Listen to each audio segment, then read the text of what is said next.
Hello, Owls. Okay, story time again now. So Orly's here. She's with me. She's come again to listen to our story. She told me earlier she can't wait to find out what is at the top of the faraway tree. That's where we left our story yesterday. Do you remember? So Joe, Franny and Beth were just at the top of that faraway tree, weren't they? They had found that really huge white cloud and they were about to go through and see what land was up there. Did you have any ideas? What did you think they might find? Shall we find out? Let's have a little look. Let's open our book and see what we're going to find. So we're now on chapter 5 and this is called, this is going to give it away because the title, the name of this chapter tells us what they're going to find up there. It's called The Roundabout Land. Gosh, that sounds fun, doesn't it? Shall we read on and find out what happens? One big, wide branch slanted upwards at the top of the faraway tree. Joe climbed onto it and looked down, but he could see nothing, for a white mist swirled around and about him. Above him, the enormous thick white cloud stretched with a purple hole in it, through which the top branch of the faraway tree disappeared. The children felt tremendously excited. At last, they were at the very top. Joe carefully pulled himself up the final branch. He disappeared into the purple hole. Beth and Franny followed him.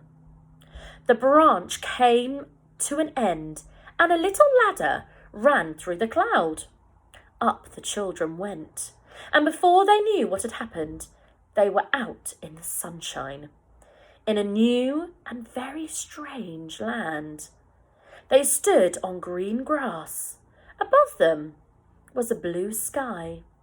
A tune was playing somewhere, going on and on and on. It's a sort of tune a carousel or a roundabout plays, said Beth. Isn't it? It was. And then suddenly, without any warning at all, the whole land began to swing around. The children almost fell over, with the swing round beginning so suddenly. What's happening? Said Beth, frightened. The children felt terribly dizzy, for trees, distant houses, hills and bushes began to move around. They too felt themselves moving, for the grass was going round as well. They looked for the hole in the cloud, but it had disappeared. The whole land is going round and round like a roundabout, cried Joe, shutting his eyes. He was feeling dizzy. We've passed over the hole in the clouds. We don't know where the topmost branch of the faraway tree is now. It's somewhere beneath this land, but goodness knows where. Joe, but how can we get back home again? Cried Franny in fright. We'll have to ask someone for help, said Joe. The three began to walk away from the patch of the green field in which they were standing. Beth noticed that they had been standing on a ring of grass that seemed darker than the grass around. She wondered why it was. But she had no time to say anything, for really it was really difficult to walk properly in a land that was going round and round like a carousel all the time. The music went on and on too. Joe wondered where it came from and where the machinery was that worked the strange roundabout land. Soon they met a tall man singing loudly from a book. Joe stopped him, but he went on singing. Hey diddle diddle ho diddle diddle round and round and round, shouted the man, whilst Joe tried to make himself heard. How can we get away from this land? Joe shouted. Don't interrupt me. Hey diddle diddle ho diddle diddle, sang the man, and he beat his finger in time. Joe caught hold of his finger and shouted again, "Which is the way out of this land? And what land is it?" "Now you've made me lose my time," said the tall man crossly. "I shall have to begin my song again." "What is this land, please?" asked Franny.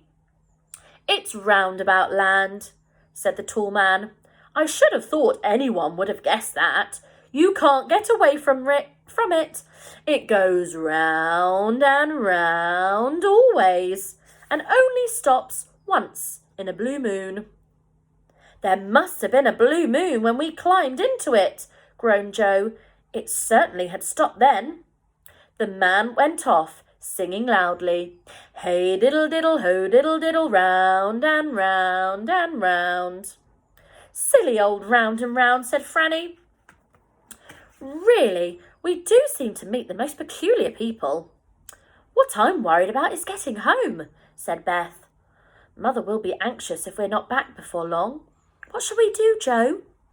"Let's sit down under this tree and have a bit more to eat," said Joe. So they sat down and munched away on their lunch. Hearing roundabout music going on all the time and watching the distant hills and trees swinging against the sky, it was all very strange. Soon a pair of rabbits jumped up and looked at the children. Franny loved animals, and she threw a bit of cake to them. To her surprise, one of the rabbits picked up the cake with its paw and nibbled it like a monkey. "Thanks," said the rabbit. "It's a change from grass. Where do you come from? We haven't seen you before, and we thought we knew everyone here. Nobody new ever comes to Roundabout Land." "And nobody ever gets away," said the other rabbit, smiling at Franny and holding out its paw for a bit of cake too. "Really?" said Beth in alarm. "Well, we are new to it. We only came about an hour ago. We came up the faraway tree." "What?" cried both rabbits at once, flopping at their long ears in amazement. "Up the faraway tree, did you say?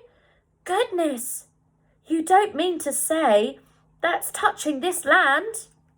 "Yes, it is," said Beth, "but I expect, as this land is swinging round and around, that the top branch might be almost anywhere underneath it.